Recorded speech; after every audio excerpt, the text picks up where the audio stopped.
Meus queridos, uma boa tarde na paz do Senhor. Gostaria de refletir com vocês aqui num texto bíblico, texto que está no Evangelho de Jesus, segundo escreveu o Dr. Lucas 22, 42, que diz assim: Pai, se queres, passa de mim esse cálice. Todavia não se faça a minha vontade, mas a tua. Isso aqui são palavras de Jesus em oração ao Pai, quando ele está no Getsêmani. Esse momento aqui antecede a crucificação. Daqui ele seria traído, ele seria traído por Judas, vendido por 30 moedas de prata, seria levado, sentenciado, condenado à morte e morte de cruz.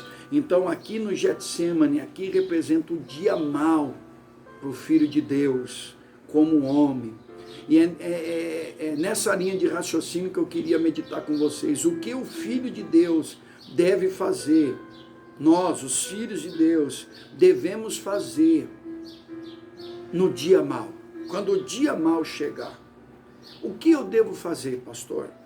Como filho de Deus, quando eu enfrentar o dia mau? A primeira coisa que eu devo fazer está aqui nesse verso que nós lemos.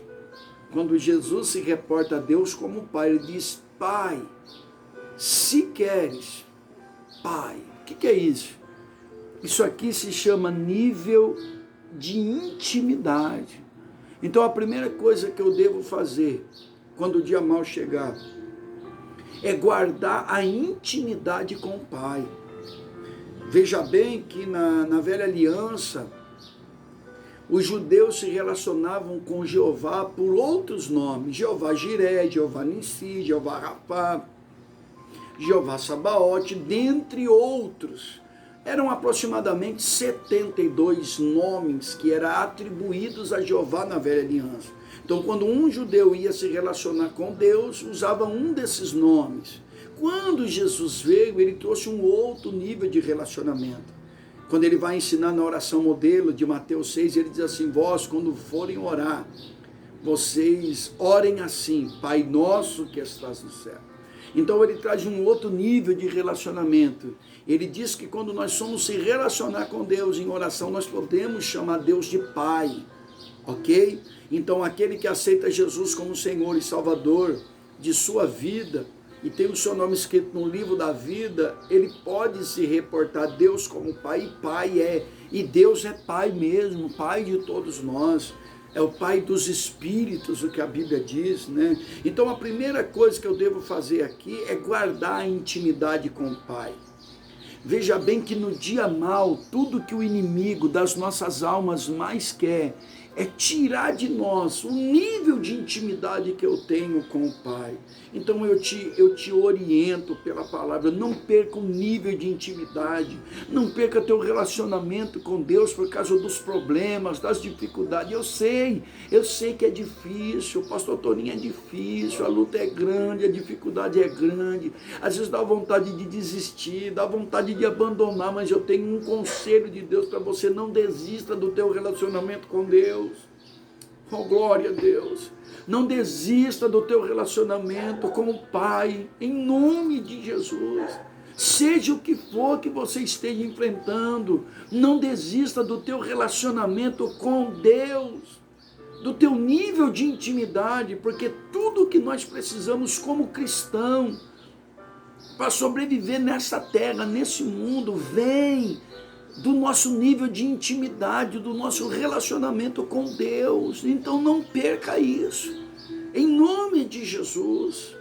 Entenda que o inimigo não está preocupado com a roupa que eu visto, com o carro que eu ando, com o saldo da minha conta bancária, na casa que eu moro, o emprego que eu tenho. Não está preocupado com nada disso, mas ele se preocupa com aquele que tem intimidade com o Pai.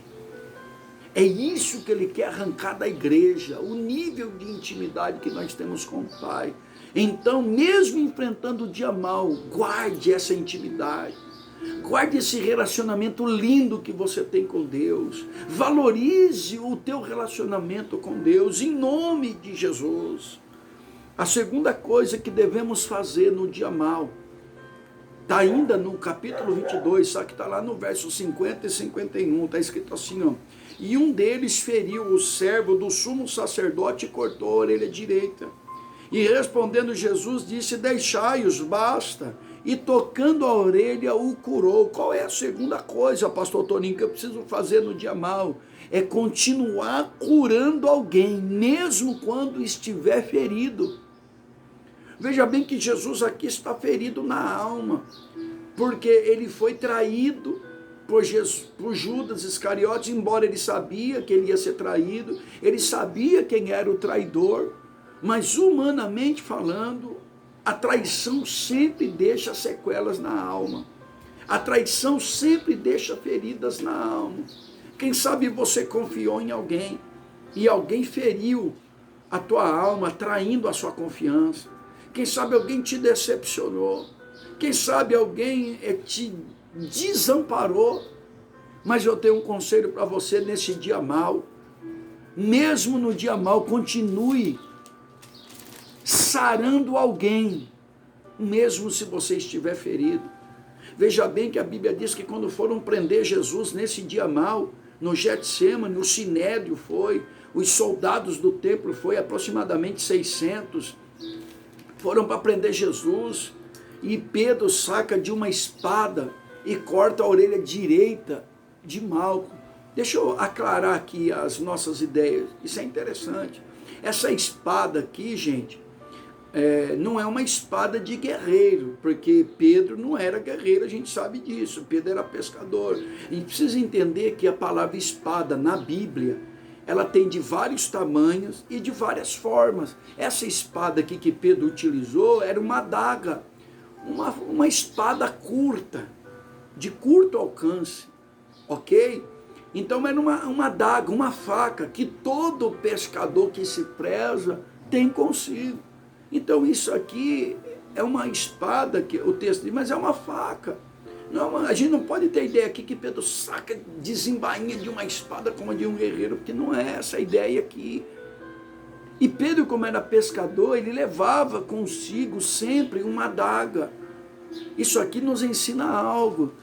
O que é? São pessoas que caminham com Jesus, mas ainda não perderam o costume da vida velha. Ou seja, Pedro foi chamado por Jesus, escolhido por Jesus, mas ainda andava com a faca do pescador, um costume do pescador. Assim tem pessoas na igreja, no nosso meio, pessoas que aceitaram Jesus, escolhida por Jesus, chamada por Jesus, mas ainda estão andando com o costume da velha natureza. Você vai fazer o quê? Vai jogar fora? Deixa lá que uma hora o Espírito Santo vai encher. Você vai ver que Pedro é uma pessoa antes do batismo com o Espírito Santo e é outra depois do batismo com o Espírito Santo. Uma hora o Espírito Santo convence, porque quem convence o homem do pecado, do juízo, da justiça é o Espírito Santo, e liberta essa pessoa desse costume da natureza velha. Mas Jesus, mesmo ferido na alma, o que ele fala para Pedro? Deixai, basta. Ele pega a orelha e cura a orelha de Malco. O que é isso? Jesus vai pôr um fim no sofrimento de Malco e vai restaurar aquela área que foi cortada. Você sabia que quando nós curamos alguém, mesmo estando ferido, nós estamos dando liberdade para Deus restaurar áreas da vida dessa pessoa que foi perdida no dia mal? Então Jesus, ele vai curar alguém mesmo estando ferido. Eu tenho um conselho para você. Nesse dia mal que você está enfrentando, cure alguém, sare alguém, coloque azeite na ferida de alguém, coloque vinho novo na ferida de alguém, em nome de Jesus. Você pode ajudar alguém mesmo estando ferido. Você pode ajudar alguém mesmo estando machucado. Oh, meu Deus! Enquanto nós se colocamos nas mãos de Deus para curar alguém, Deus está trabalhando em nossas causas. Então cure alguém mesmo estando ferido. É comum a gente falar, irmão, por que você não está... Ah, pastor, estou machucado, estou ferido. Mas as feridas causadas em nós não nos dá o direito de se isentar, de ajudar alguém. Eu tenho uma palavra para você, tem alguém aí do teu lado precisando da tua ajuda. Sare essa pessoa. Se coloque na mão de Deus como instrumento para curar essa. Até porque nós sabemos que quem cura não somos nós, quem sara não somos nós, quem renova as pessoas não são nós, quem edifica a pessoa não somos nós. É Deus através da nossa vida. Mas não deixe o dia mau fazer você entrar numa caverna e se isentar e ser negligente na ajuda ao próximo. Cure alguém mesmo estando ferido. Sare alguém mesmo com a alma machucada. Esse é o desafio.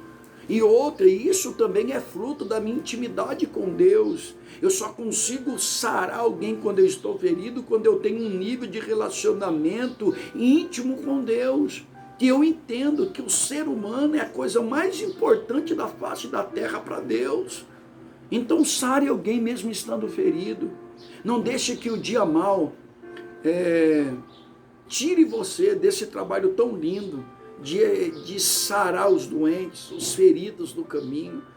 A terceira lição, o que eu devo fazer no dia mau é continuar fazendo o bem, mesmo enfrentando o dia mau. Veja bem que Jesus está enfrentando o dia mau, ele não perde intimidade com o Pai, ele não deixa de sarar alguém porque está ferido e continua praticando o bem mesmo no dia mau. Olha para mim que eu tenho um conselho para te dar. Não deixe de praticar o bem, mesmo no dia mau. Não deixe de ser um praticante assíduo do bem. Pastor, mas eu estou vivendo num ambiente que é só malignidade, pastor. É só coisa ruim que acontece. Jesus estava dentro de um ambiente que não era confortável nem agradável. Mas ele não deixou de praticar o bem porque ele estava naquele ambiente. Aquele clima no Getsemane, naquele dia, era um clima terrível. A Bíblia diz em João 13, no verso 2, que Satanás tinha colocado no coração de Judas de trair o Senhor. O que é isso? Satanás pôs uma ideia na mente de Judas e Judas aceitou. No verso 27 do capítulo 3 de João, está escrito que após comer o bocado, Satanás entrou no coração de Judas. Ou seja, começou com uma ideia, Satanás plantou uma ideia no coração dele, ele aceitou a ideia e abriu a porta, Satanás entrou. Quando Satanás entrou, aí Jesus diz para ele, o que você tem que fazer, faça logo. Ele se levanta da mesa de Santa Ceia e vai vender Jesus por 30 moedas de prata. Quando ele volta com os soldados do templo e com o sinédrio, para buscar Jesus no Getsemane, Satanás entra com ele dentro do Getsemane. Por quê? Porque Satanás já tinha entrado no coração de Judas. Então o ambiente ali não era um ambiente favorável.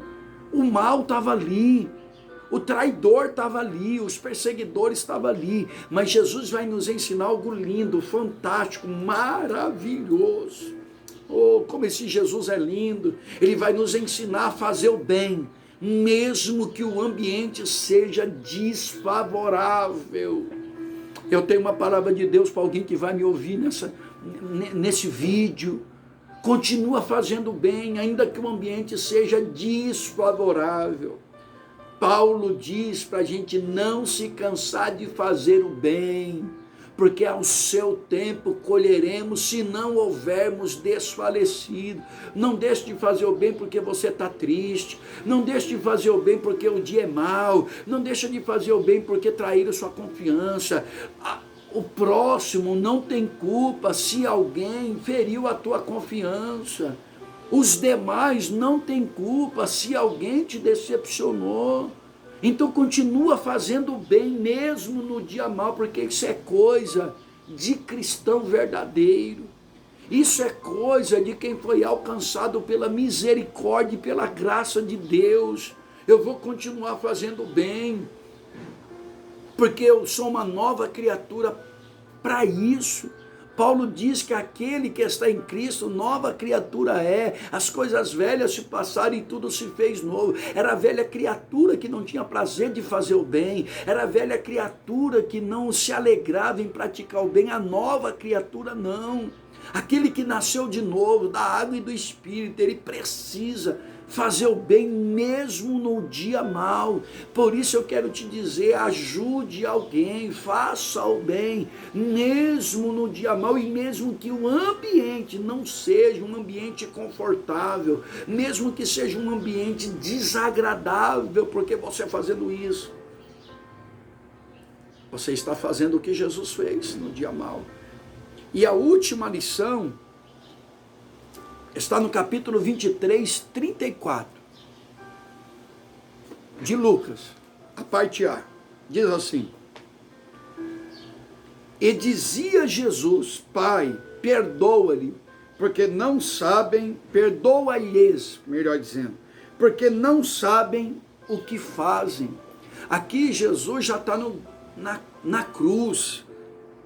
Aqui Jesus já está no monte Gólgota, no monte da caveira, e ele vai fazer uma oração. É uma das 7 palavras de Jesus, 7 frases, as últimas 7 frases de Jesus na cruz, e uma delas é essa. Ele fala: Pai, perdoa-lhes, plural, porque não sabem, plural, o que fazem, plural. Quer dizer, muitas pessoas fizeram mal para ele, mas ele diz: Pai, perdoa eles. A última lição é essa: pastor Toninho, o que eu preciso fazer no dia mau? Em nome de Jesus, perdoa quem lhe ofendeu.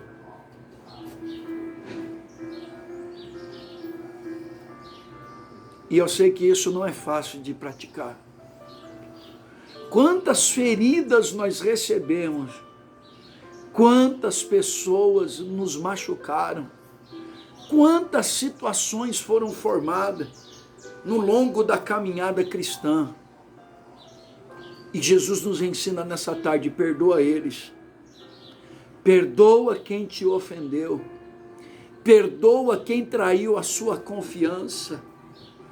Oh, glória a Deus! Perdoa aquele que você estendeu a mão para ajudar no dia mais difícil da vida dele, e ele traiu a sua confiança.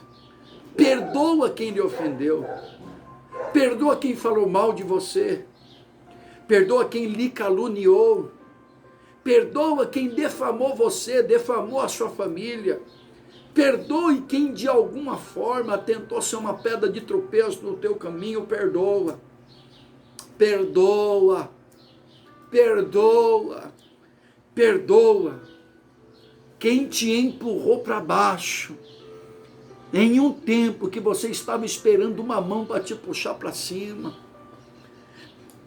Perdoa aquele que, ao invés de ajudar você no dia da sua ferida, ainda cutucou a ferida, para que a ferida fosse mais exposta. Perdoa, perdoa, perdoa em nome de Jesus. Pastor, o que é que eu preciso fazer no dia mau? Liberar perdão para quem nos magoou, liberar perdão para quem de alguma forma feriu a nossa alma. Oh, meu Deus, eu sinto pelo Espírito do Senhor que eu estou tratando com pessoas aqui que estão trazendo em sua alma sequelas do passado, machucaram a tua alma. O Espírito do Senhor quer te libertar do passado, quer curar essas feridas. Você anda depressivo, depressiva, porque o passado, o excesso do passado ainda está no teu coração. Depressão é excesso do passado. Isaías profetizou dizendo: não vos lembrei das coisas passadas, e nem considerei as coisas antigas. Vede, eu faço uma coisa nova. Deus quer fazer algo novo para você. Deus quer te libertar das feridas do passado. Depressão é excesso do passado. Coloque isso na tua cabeça. Deus precisa que você libere perdão para que Ele possa te curar, para que Ele possa te fortalecer. E você vai ver que isso não é jargão não de pregador, isso não é jargão de ensinador não, nós vivemos isso. Aquilo que não nos mata, nos deixará mais forte, mais resistente. Então libera perdão, em nome de Jesus, libera perdão para quem de alguma forma te aprisionou. Eu gosto muito dos ensinos do pastor Josué Gonçalves, na minha opinião, uma das maiores autoridades no quesito família na nossa nação. E ele ensina sobre o perdão. Ele fala que o perdão, a falta de perdão, é como alguém que toma um copo de veneno. Ele vai morrendo aos poucos, ele vai se atrofiando por dentro.